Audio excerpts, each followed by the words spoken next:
Soni news Gulabpura में आपका स्वागत है। भीलवाड़ा जिले के गुलाबपुरा के निकटवर्ती आगूचा ग्राम में ग्राम वासियों के सहयोग से बाग वाले बालाजी मंदिर पर मंदिर का 2 वर्षों से करोड़ों रुपए की लागत से भव्य जीर्णोद्धार नवनिर्माण अपने अंतिम दौर में है। 24 अप्रैल से भगवान राम दरबार शिव परिवार आदि की मूर्ति प्राण प्रतिष्ठा यज्ञ हवन शुरू होकर 30 अप्रैल को पूर्णावती के साथ भव्य मंदिर में भगवान विराजमान होंगे।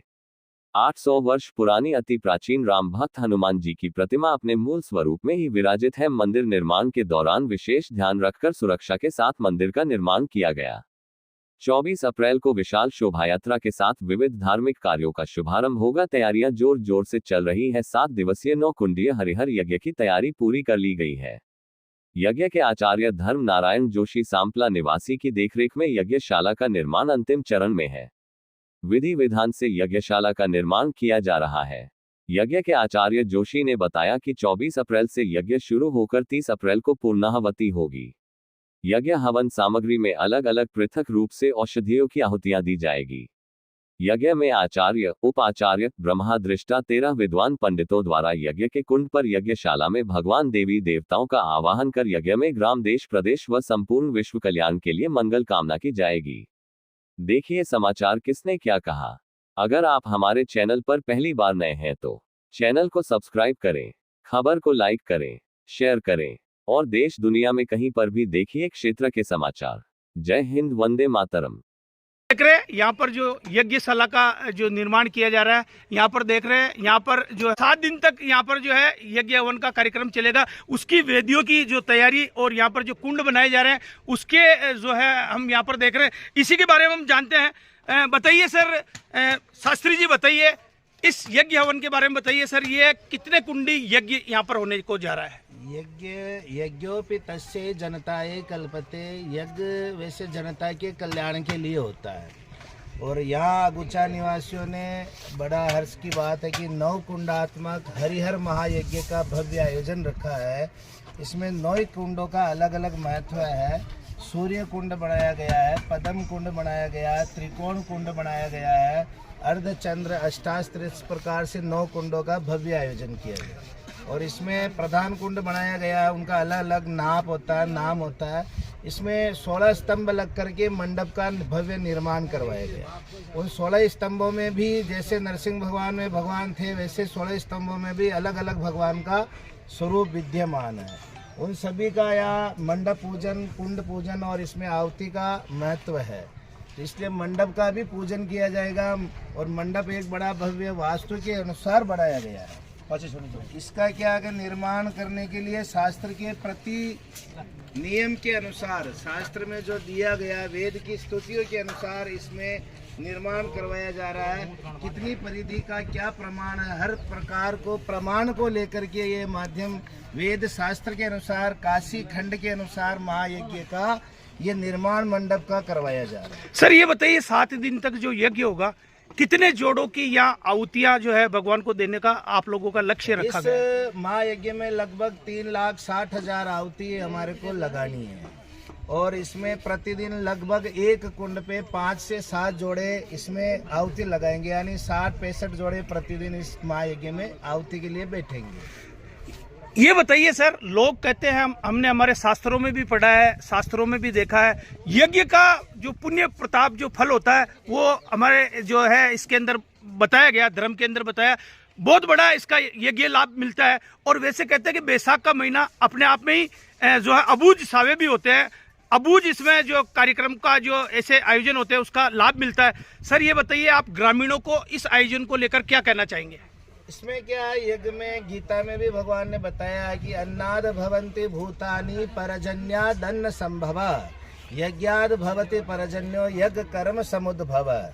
अन्नाद भवन्ति भूतानि, यज्ञ करने से वृष्टि होती है और वृष्टि से अन्न उत्पन्न होता है और अन्न से प्रजा सुखी होकर के प्रजा वापस भगवान को यज्ञ प्रदान करके आहुति प्रदान करती है। इस पृथ्वी के राजा इंद्र है, उनको यज्ञ नारायण भगवान के द्वारा आहुति प्रदान होती है, उससे अन्न बारिश होती है, बारिश से अन्न उत्पन्न होता है, अन्न से प्रजा वापस सुखी होकर के आहुति लगवाती है। यानी हम कह सकते हैं कि जो यज्ञ का जो पुण्य जो फल है ये आम जनता के लिए, आम जो है नागरिकों के लिए पुण्य फलदायी के साथ साथ में इसका लाभ क्या सभी को मिलता है? विश्व कल्याणार्थ और विश्व शांति अर्थ ही यज्ञ होता है, पर्सनल यज्ञ नहीं होता है। ये पूरे विश्व के, भले ही आगुचा निवासी कर रहे हैं लेकिन पूरी पृथ्वी पे विश्व को इसका लाभ होता है। यज्ञोपि तस्य जनताए कल्पते, जितनी जनता है इस पृथ्वी पे, भूमंडल पे, उन सबको इस महायज्ञ का लाभ मिलता है। ये हमारे साथ में यहाँ पर कुछ नागरिक भी खड़े हैं, हम इन्हीं से जानते हैं। बताइए सर, क्या नाम है आपका? जटाशंकर नागला। नागला साहब, ये बताइए हनुमान जी का जो है मंदिर का यहाँ पर जो विशाल कार्यक्रम होने को जा रहा है, ये बताइए आप क्या कहना चाहिए, ग्रामवासियों को क्या कहना चाहेंगे? मैं सर्वप्रथम पूरे गांव को धन्यवाद ज्ञापित करना चाहूँगा कि ऐसा विशाल मंदिर निर्माण करने में पूरे गांव ने तन मन धन से सहयोग प्रदान किया और अभी भी निरंतर सहयोग प्रदान कर रहे हैं। ये हनुमान जी की जो मूर्ति है, ऐसी मान्यता है कि ये स्वयंभू मूर्ति है, ये यहाँ इसी जगह से प्रकट हुई मूर्ति है और अभी जो प्राण प्रतिष्ठा होगी, राम दरबार और शिव परिवार की प्राण प्रतिष्ठा होगी। हनुमान जी पहले से प्रतिष्ठित हैं, उनको, उनकी मूर्ति को यथास्थान रखा गया है और कलश स्थापना होगी। कलश स्थापना के साथ साथ 7 दिवसीय भागवत कथा का आयोजन भी होगा। साथ साथ 9 कुंडीय सप्त दिवसीय महायज्ञ का आयोजन ग्रामवासियों के सहयोग से किया जा रहा है। तो सर ये बताइए, इस यज्ञ के अंदर बैठने के लिए जो यजमान होते हैं, क्या इसमें कौन कौन व्यक्ति इसमें बैठ सकते हैं? इसमें सभी व्यक्ति इसमें भाग ले सकते हैं। जो यजमान यज्ञ में विराजेंगे, पुरुषों के लिए धोती पहनना अनिवार्य है। साथ ही जो महिला बहनें यज्ञ में विराजित होगी, उनके लिए भारतीय संस्कृति का जो परिधान है, साड़ी या ओढ़नी, उनको अनिवार्य सलवार सूट में यहाँ पर यज्ञ में, यानी हम कह सकते हैं कि यज्ञ की जो गरिमा होती है, यज्ञ का जो एक सिस्टम होता है, उसका पालन यहाँ पर यज्ञ में बैठने वाले हर उस व्यक्ति को करना पड़ेगा जो यज्ञशाला में मौजूद रहेगा। हम यहाँ पर जान रहे हैं, हमारे साथ में यहाँ पर और भी जो है यहाँ के ग्रामवासी है। बताइए सर, क्या नाम है आपका? नवरत्न सोनी। नवरत्न जी सोनी, क्या बात है सोनी जी। ये बताइए, आज आगूचा में इतना बड़ा जो काम, हम कह सकते हैं, हम इसको जीवन के अंदर ऐसा बहुत कम किसी को मौका मिलता है जब भगवान के काम के लिए पूरा गांव उसमें सहयोग करता है। बाकी तो अपने लिए, पेट के लिए हर इंसान पूरा जीवन जो है उसका उसी में मोह माया में निकल जाता है, लेकिन भगवान का जो काम करने के लिए समय लोगों के पास नहीं होता। आप लोगों ने लंबे समय से, यानी हम कह सकते हैं, जैसा अभी हमारे सामने जो जितेंद्र जी नागर साहब बता रहे थे कि 2 साल से अधिक समय इसको हो गया, यानी लंबे टाइम से आप लोग इस मंदिर के निर्माण के लिए लगे हुए। आपके मन में ये प्रेरणा कहाँ से मिली? ये प्रेरणा खुद हनुमान जी ने दी हमको। हमारे जो है पहले ये पुरानी जो छत थी वो थोड़ी सी टूटी थी, जर्जर अवस्था में हो गई थी, तो हमारे महंत जी का कहना था भाई कि इसकी व्यवस्था सही करो। 2-3 साल से यही प्रोजेक्ट चल रहा था, पर ईश्वर ने, पता नहीं ईश्वर को, बालाजी को मंजूर नहीं था, उसने इतना बड़ा काम करवा दिया कि हम सब प्रसन्न हो गए। सर ये बताइए, कितने साल आपकी उम्र है?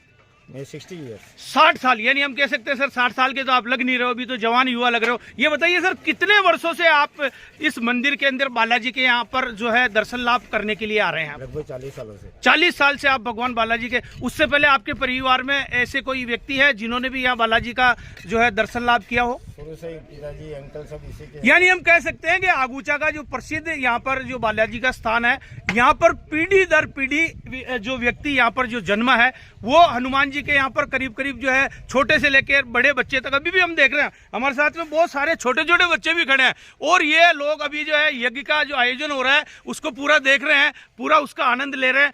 हमारे साथ में एक यहाँ पर जो है जो, बताइए सर क्या नाम है आपका? मैं भंवरलाल टेलर। टेलर साहब बताइए, क्या उम्र है आपकी? सर मेरी 75 साल उम्र है, और यहाँ हनुमान जी के यहाँ मेरे पूरे परिवार से, मेरे दादी, उसके बाद पिताजी, उसके बाद काका जी, उसके बाद मैं, और उसके बाद मेरा पुत्र और मेरा पोता, ये बराबर जो है 5 पीढ़ी से यहाँ हनुमान जी के चोला चढ़ा रहे हैं। 5 पीढ़ी से हनुमान जी महाराज के चोला चढ़ाने का काम करे। सर ये बताइए, चोला चढ़ाने का काम तो बहुत ही, इसकी तो अलग हम कह सकते हैं कि इसके लिए तो नियमों का पालन करना पड़ता है। 5 पीढ़ी से आप हनुमान जी के चोला चढ़ाने का काम कर रहे हैं रेगुलर जी। तो सर ये बताइए, हनुमान जी का चोला चढ़ाने के लिए क्या नियमों का पालन करना पड़ता है? तो ये कि सबसे पहले यहाँ आना पड़ता है, धुले हुए कपड़े हो, स्नान यहाँ करना पड़ता है, यहाँ आकर के स्नान करते हैं महाराज जी के सामने, उसके बाद अंदर जो है चोला चढ़ाया जाता है। केवल मैं ये माली पन्ने के चोला ही चढ़ाते हैं, हमारे परिवार से चढ़ाता हुए आ रहे हैं। और सबसे खास बात, जिस समय मैं करीबन 25 साल का था और अध्यापक था, तो एक बार जो है हम यहाँ चोला चढ़ाने के लिए आए थे महाराज जी की कृपा से। तो वहाँ पर जो है जिस समय हम आए उस समय ये देखा गया कि यहाँ पूरी मूर्ति पर सबसे बड़ा नाग था, जो काला नाग था, लिपटा हुआ था। महाराज जी ने जो पर्दा खोला, हम अंदर गए तो उन्होंने बताया कि आने मतलब कोई बात नहीं। हम वापस बाहर आ गए। उन्होंने कहा 2 मिनट रुको। तो मैं छोटा था, 22 साल का था, तो समझदार था। यहाँ शिव जी का मंदिर था, उसके पीछे आकर के बैठ गया, क्योंकि हनुमान जी के पीछे जो है निकलने का रास्ता था। पानी उधर से निकलता तो भाई सर्प भी इधर से निकलेगा, तो वो सर्प नहीं निकला। उसके बाद यानी मतलब जो है उस रोज़ हम चोला नहीं चढ़ा सके। उसके बाद अगले मंगलवार को मतलब 7 दिन तक, और फिर चोला चढ़ाने के बाद भी महाराज जी यहाँ खड़े रहे और उन्होंने कहा कि भाई अब चलो मैं खड़ा रहता हूँ। उसके बाद चोला चढ़ाया। तो तब से मैं जानता हूँ कि ये हनुमान जी की मूर्ति जो है बहुत चमत्कारी है। और मेरे 5 पूरे परिवार जो अभी पोता है वो भी हनुमान जी के द्वारा दिया हुआ है। और तो सर ये बताइए, हनुमान जी का इतना जो बता रहा, जैसे पूरे गांव के अभी कई लोगों ने भी हमको बताया कि ये स्वयं जो है मूर्ति कितने वर्षों बाद, वैसे बताया कि 800 साल करीब बता रहे हैं, लेकिन आपके हिसाब से इसका इतिहास और क्या है? मैं 76 साल का हूँ। मेरे पिताजी मेरे से 40 साल पहले गुजर गए थे। उससे पहले मेरे दादी जो थे वो बताते हैं कि यहाँ पर जो रघुनंदन दास जी पधारे थे, वो 14 साल के बालक थे, तब यहाँ आए। गांव के बाजार के बीच में एक शिव जी का मंदिर है, वहाँ रुके। उसके बाद में उनको यहाँ लाया गया और तब से ये वो यहीं विराज रहे थे।